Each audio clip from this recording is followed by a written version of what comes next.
The following are excerpts of my interview with Turner Classic Movies host, Robert Osborne. So, the TCM First Annual Film Festival. Right. Why do you think this began now? Why now for a film festival? I love the objective of it, which is to also show people about how really different and very exciting it is to see some of the classic films on a big screen, because so many of us only know them from the smaller screen. Of course. And they were made for big screens. The values are so different on a big screen. Right. Lawrence of Arabia is different. Breathless is different. I think it's very exciting. Why do you feel it's important for people to experience the classics as opposed to just going and checking out the new release wall? Well, because I really think that many of them are better. I think we have fabulous cinematography and special effects now, but I really think that stories were sometimes told better then. That you can make a movie, be it No Country for Old Men or There Will Be Blood, but it's very hard to get people to pay 10 or 12 bucks and be depressed when they come out of it. Right. You know, we have enough depressing things just watching the news. And those old filmmakers, those sharks, they knew about people and audiences, and they knew how to get them to come back to a theater. And I think that some of these older movies are better because they leave you with something kind of positive and uplifting. Even at the end of High Sierra with Humphrey Bogart, he's shot, he's killed, and he's in essence the hero of the movie. Anti-hero, but the hero.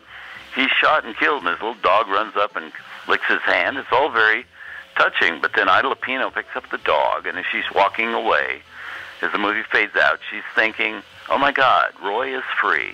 He's free at last. He doesn't have to be pursued anymore. He's in a better place. So you come out of that movie even feeling kind of good, you know, because you haven't been just left with this dead body and this poor dog licking its hands.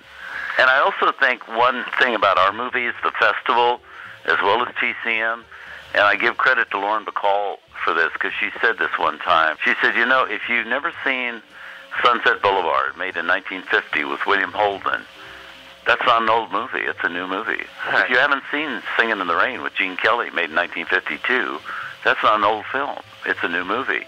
And I really think that's true. So many of these films are really wonderfully entertaining and just as relevant today as they were when they were made. And people, I think, really deny themselves a great pleasure if they think, I really don't want to watch an old movie. I just want to watch what's being made today. Because it's the same way that you would say then you wouldn't read Tom Sawyer or you wouldn't read the Bible because it's an old book. You know? And that's not logical. You know, we have too many great things that are out there. And, of course, with the film festival, the chance to see them at the Grauman's or the Egyptian. Oh, I know. That's going to be fun, too. It's like exactly what you're supposed to see. I know. Classics. I know. And those places just ooze of, you know, Grauman's Chinese is where several actors won their Academy Awards and where some of the great premieres of all time happen and all that. You're always accredited as film historian. I was wondering how you came to be a film historian and why film has been so important to you personally. Well, I certainly didn't set out for that. It's actually just came from kind of a passion about it, going to the movies and finding out that the people in the movies were more interesting than the people in my little hometown. And I kind of wanted to be around them more than the people outside the movie theater. And the more I learned about it, the more interested I became. And I think that's kind of my job at TCM. You know, you don't have to really talk people into seeing Lawrence of Arabia or The Godfather. Right. There are a lot of films we have that, if you don't know them, they may not sound very interesting to you.